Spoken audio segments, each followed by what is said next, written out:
Hi guys নমস্কাৰ মই ইলা বড়ো হয় আপোনালোকৰ ওচৰত অন্য এটা ভিডিঅ' লৈ আহিলোঁ। আজি দুপৰীয়া সাজত মই কি বনাম আপোনালোকক দেখাই আছোঁ।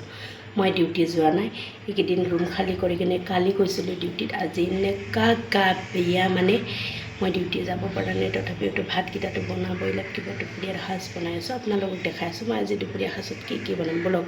দুপৰীয়া সাজত বনাইছোঁ কাৱৈ মাছ লৈছোঁ। 1 কেজি কাৱৈ মাছ কিনিছিলোঁ 350 দি, আধা বাছি লৈছোঁ আৰু আধা থৈ দিছোঁ। এইটো এতিয়া দুপৰীয়াৰো আৰু ৰাতিৰো একেলগে বনাই থৈ দিম, মানে গাটো খুব বেয়া মোৰ, তাৰ কাৰণে একেলগে 2 টাইমৰ চব্জি বনাম মই। এতিয়া ইয়াতে লৈছোঁ ঔটেঙা অলপ, ঔটেঙাটো টেঙা নহ'ব বুলি, তাৰপিছত জলকীয়া কেইটামান আৰু 2টা বিলাহী লৈছোঁ, লগত এইটো আলু লৈছোঁ। মই বইল হ'বৰ কাৰণে দিম, আগতে বইল কৰি ল'ম, তাৰপিছত মাছটো ফ্ৰাই কৰি সেনেকৈ বনাম, আপোনালোকক দেখাই আছোঁ।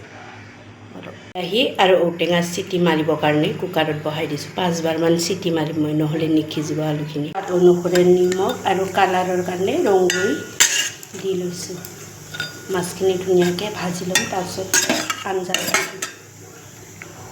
মাছখিনি ধুনীয়াকৈ ফ্ৰাই কৰি ল'ম। এতিয়া ফ্ৰাই কৰি আছোঁ মই, ইমান কাঢ়াকৈ নকৰোঁ মই, চব্জিত দিয়া মাছবিলাক ইমান কাঢ়াকৈ ফ্ৰাই নকৰোঁ, ভাত ফ্ৰাই কৰি।